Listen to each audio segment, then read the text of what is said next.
A young boy with messy brown hair kneels on a bedroom floor, peering through a glowing, transparent magnifying glass. His eyes are wide in shock. Around his head, tiny, mischievous fairies with pointy hats and scissors nibble on floating blue, jewel-shaped crystals. A magical maze entrance glows under the bed in the background. Warm bedroom light, realistic yet whimsical style.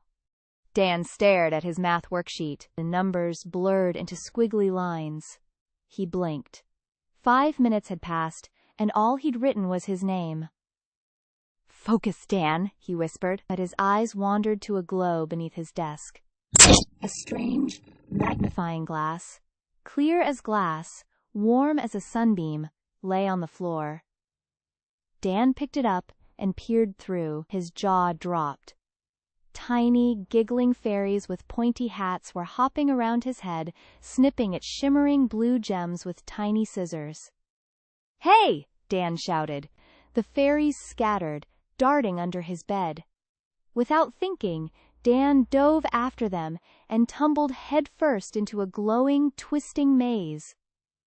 Welcome to the Maze of Distraction. A young boy with messy brown hair stands in a surreal maze, with walls made of glowing, floating numbers and letters in bright blue and green. He holds a magnifying glass that emits a warm, golden light. The floor is a path of shimmering, colorful tiles. In the background, a small fairy with pointy hat and blue gem peeks around a curved corner, grinning mischievously. The scene is whimsical and dreamlike, with soft pastel lighting. Dan landed with a soft thump on a path of polished, multicolored tiles. The air smelled like cotton candy and dry erase markers. Above him, the maze walls towered, made of shimmering, shifting numbers and letters that rearranged themselves into new shapes. A sign nearby read, "Follow the glow, avoid the fog."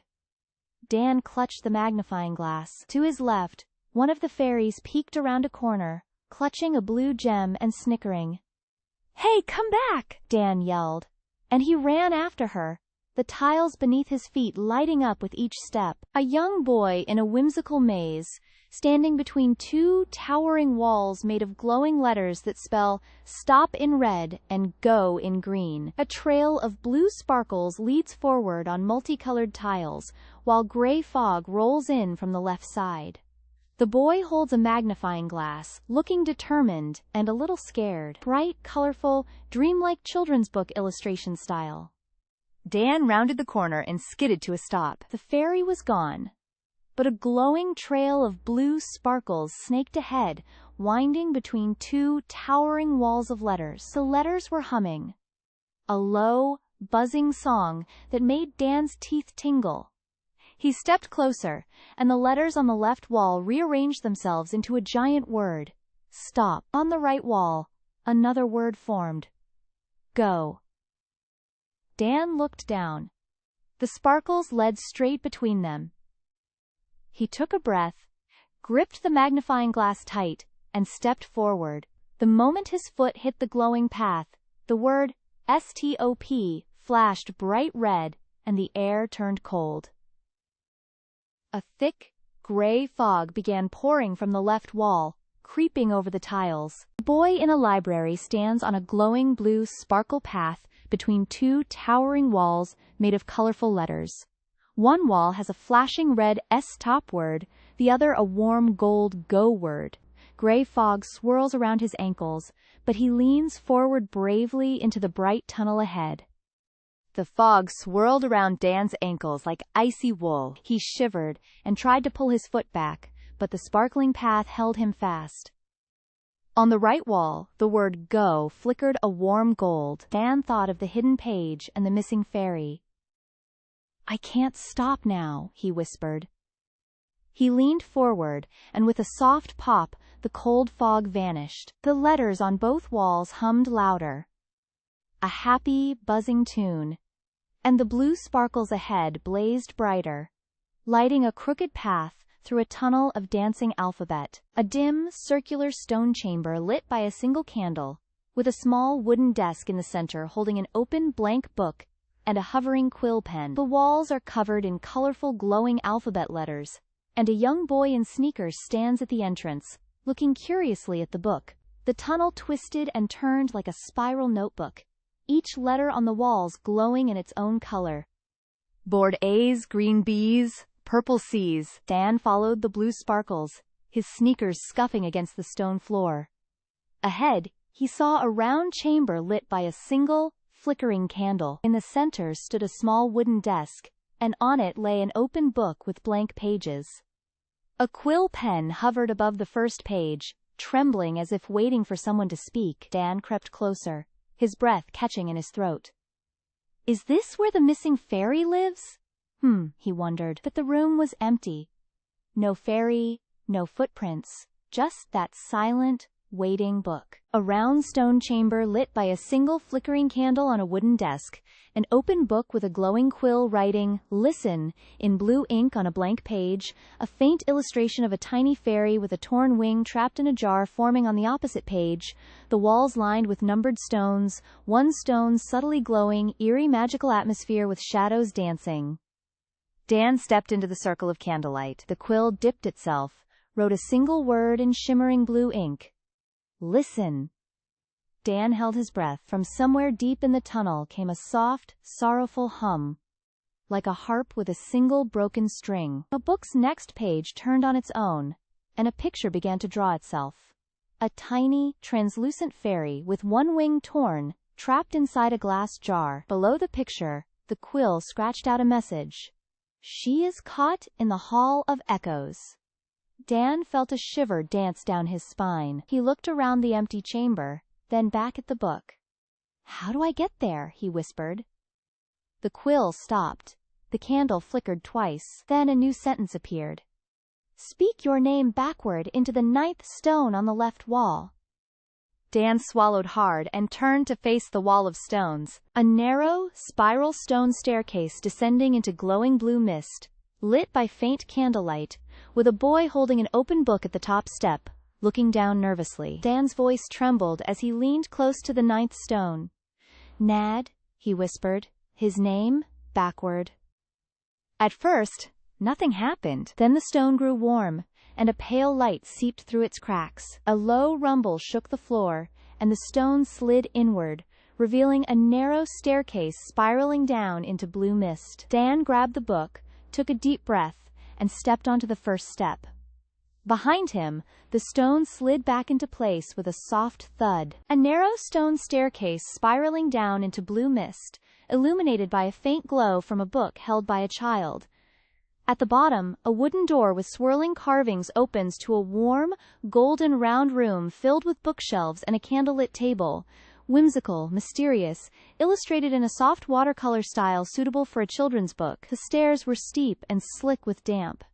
Dan held the book tight, its faint glow pushing back the heavy blue mist. Each step felt like walking on ice, and the air smelled of old secrets. At the bottom, a wooden door stood carved with swirling patterns and a single word. Safe? Dan pushed it open, and a warm, golden light spilled out into a round room lined with bookshelves. In the center, a small table held a single candle and a note. A note read, "You are braver than you know." A cozy, round, underground library filled with glowing bookshelves, a small wooden table with a single lit candle and a handwritten note in the center, and a hidden archway behind green ivy, warm golden light spilling everywhere. Dan stared at the note, and the candle flickered as if agreeing. He looked around the round room. The books on the shelves weren't dusty like the ones upstairs. They seemed to breathe, their spines pulsing with a soft golden glow. In the far wall, he noticed a narrow archway, hidden behind a curtain of ivy. The air here felt safe, but also expectant, as if the room itself was waiting for him to choose what to do next. A narrow underground passage with walls of dark brown roots, and dozens of glowing blue mushrooms lighting the way. A boy in a sweater stands at the entrance, pushing aside a curtain of green ivy. The mossy floor leads to a simple wooden door carved with symbols at the far end. Dan crept to the ivy curtain and pushed it aside. Beyond the arch lay a long passage with walls made of woven roots and tiny, glowing mushrooms. Each mushroom pulsed with a gentle blue light, as if breathing in time with his own heart. The floor was soft moss, and the air smelled of rain and honey. At the far end, a single door of carved wood stood closed, waiting. A round room with warm golden light, center pedestal of silver roots holding a glowing blue flower, walls woven from roots, floor of soft moss, a boy named Dan standing at the entrance by an open carved wooden door. Dan reached out and touched the carved door. It felt warm, like sunlit stone. He pushed, and it swung open without a sound. Inside, the room was round and filled with a soft golden glow. In the center stood a pedestal made of silver roots, and upon it rested a small blue flower. Its petals shimmered like the mushrooms in the passage, and Dan knew this was what he had been seeking. A round, golden-lit underground room with a silver root pedestal at the center, on which rests a glowing blue flower with shimmering petals. Carved patterns of leaves and stars spiral up the pedestal, and a boy stands close, bathed in warm light. Dan stepped closer, his footsteps silent on the mossy floor. The blue flower glowed gently, pulsing like a tiny heartbeat. He noticed carvings in the pedestal swirling patterns of leaves and stars. As he leaned in, a soft whisper filled the room. Not in words but in feeling. A sense of peace, and a reminder that some things are found when you least expect them. Dan smiled, knowing he had done enough. A boy kneeling on a mossy forest floor, reaching out to a glowing blue flower on a stone pedestal carved with leaves and stars. One glowing blue petal floats down into his open hand. Soft light illuminates his face and the surrounding dark trees. Dan knelt down, his shadow pooling around the pedestal like ink in water. The blue flower's light cast tiny stars across his hands. He touched the cool stone, and for a moment, the whole forest seemed to hold its breath. Then, a single petal drifted upward, floating on an unseen breeze, and settled into his open palm. Dan knew. The forest had given him a piece of its magic to carry home. A young boy with a glowing blue petal in his jacket pocket, walking away from a pedestal with a luminous blue flower, surrounded by softly dancing fireflies, and a twilight forest with a gentle, magical atmosphere. Dan cupped his hands around the glowing petal. It pulsed gently, like a tiny heartbeat against his skin. He looked up at the blue flower, which now shimmered with a softer light, as if nodding in approval. Around him, the fireflies began to dance again, their paths no longer frantic but slow and graceful. He tucked the petal into his jacket pocket, where it cast a warm, blue glow through the fabric. Taking a deep breath, he turned back toward the path home, the forest sounds returning to a cheerful hum behind him. A young boy walking through a forest at twilight, with a gentle blue glow coming from his jacket pocket. He holds a small stone with a silver swirl in his hand, and the forest trees lean inward with soft, wispy shapes. Fireflies float lazily around him, casting a warm yellow light. The path ahead is lit with a subtle golden shimmer, and the mossy ground has a magical feel. Page 15. As Dan walked, the blue glow in his pocket felt like a tiny compass, guiding him through the dimming light. The trees seemed to lean in, whispering secrets only the wind could hear. He stepped over a fallen log, and there, nestled among the moss, was a small stone marked with a silver swirl. He picked it up, and it hummed softly, matching the rhythm of the petal. Smiling, he slipped it into his other pocket and continued, the path ahead growing brighter with every step. A magical twilight clearing, with a spiral-trunked tree shimmering in silver and blue, a young boy kneeling to pick up a glowing pearly feather from the mossy ground, warm golden light pooling around him, whimsical and enchanting children's book illustration style. Page 16. The path opened into a clearing where the light pooled like honey, warm and golden. In the center stood a tree unlike any other. Its trunk spiraled with silver, and its leaves shimmered in shades of twilight blue. Dan approached slowly, his heart thumping with wonder. The petal in his pocket pulsed gently, and the stone hummed in reply. At the base of the tree lay a single feather, glowing with a soft, pearly light. He knelt and picked it up, feeling a tingle run up his arm. This was no ordinary feather. It was a key. He was sure of it. A glowing child kneeling before a spiraling silver tree with twilight blue leaves, holding a luminous feather. Soft golden light pools around them, with shimmering silver petals falling through the air in a serene, nighttime forest clearing. Dan held the feather in his trembling hand, and the air around him began to shimmer. A whispering voice, warm as a summer breeze, seemed to come from the tree itself. "You have found the last piece," it said. "Now speak what you seek with a true heart."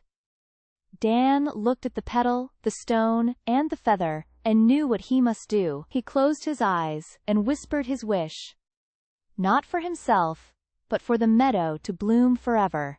The tree burst into gentle light, and the clearing filled with a soft rain of silver petals. A joyful boy with tousled hair stands in a glowing meadow full of colorful wildflowers under an ancient oak tree with silvery leaves, silver petals floating in the air like snow, warm sunlight streaming through the branches, serene and magical scene from a children's book. The silver petals swirled around Dan, and the meadow began to change.